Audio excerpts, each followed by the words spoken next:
Hello, everyone, and welcome to another episode of the Late Night Brew, where we talk the brews first and then we get around to the business after the fact. I'm Robert Buktenica, also known as Buck, and tonight with me on the show once again to continue the FastTrack series is Hambik, where we're going to answer what is in scope and what to expect from an engagement. Hambik, welcome back, buddy. Thanks again for having me back again, Buck. Always enjoy your company, so looking forward to this session. Exactly. And let's be real here. You only care because you get that list of brews to try out when you finally hit the shorts. I'm not going to lie. Absolutely. Given the time differences, I just put that into the bank for next time. Exactly. So, you know the drill. On the brews, what are you having with me this day? Well, considering it's almost 10 a.m. here in Sydney, I'm on probably my 7th shot of coffee already, so that's what I'm having today. Fair. Hey, it's a brew. I'll take it. And it's a popular brew at that. I am having, this one's way more standard German Paulaner Hefeweizen. So there you go, from Munich. Drink a lot of this when I visited Munich, so it's nice to have a little refresher. Add that to the bank. Exactly. Augustiner, in my opinion, is my favorite. However, Paulaner is pretty good. Now, getting to it, yep. What is in scope / is included for FastTrack? Right. So when an organization comes across the RQ, consultants like myself, when they get engaged, we generally provide customers with all the remote guidance around getting them onboarded to that M365 service. We provide them, or we can conduct technical workshops, business enablement workshops. We provide resources, now whether that be straight publicly available resources through Microsoft, or whether it be FastTrack developed specific resources that we can help with, that we can provide. Yeah.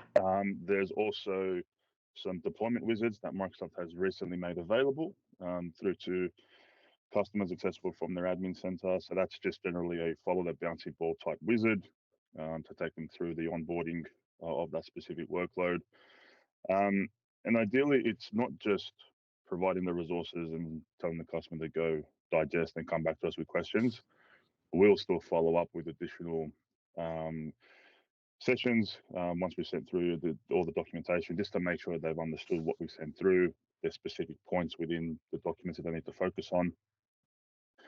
So providing them as much guidance so they don't feel that we're just dumping them with a whole bunch of material and they have to try and digest it all on their own. Right, for sure. Nothing worse than that here you go and then you walk away. Exactly. I mean, it's a lot of material. It's a lot of words. Just helping them sort of understand where the focus needs to be. Exactly, and we all know words are hard. So, with that, a typical FastTrack engagement, what can organizations expect from one? So generally what we do is, outside of the workshops that we schedule, we'll set up a regular cadence with the customer. Now, depending on timelines, the customer's timelines, that could be a weekly call or a fortnightly call. And we treat it just as a touch point to see how things have been progressing, discuss any challenges the customer may have faced during that week. We kind of provide them, I guess you can call homework, to say, make sure you do these tasks that we set.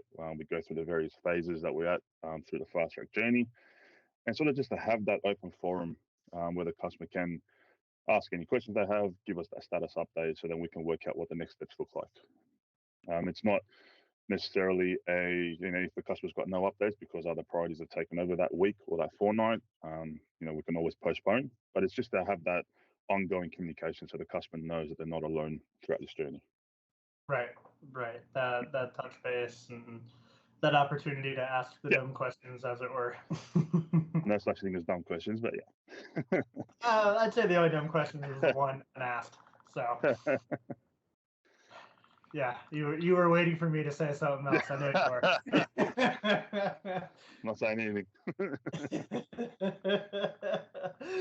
And on that note, unfortunately, that does wrap up our time today. I hope everyone enjoyed this episode and had something good to drink. Hambo, once again, thank you for joining me. Mate. As always, if you have any questions, concerns, please do keep in touch with us. All of our info is below. Until next time, take care. Cheers, mate. Thank you again, mate. Cheers.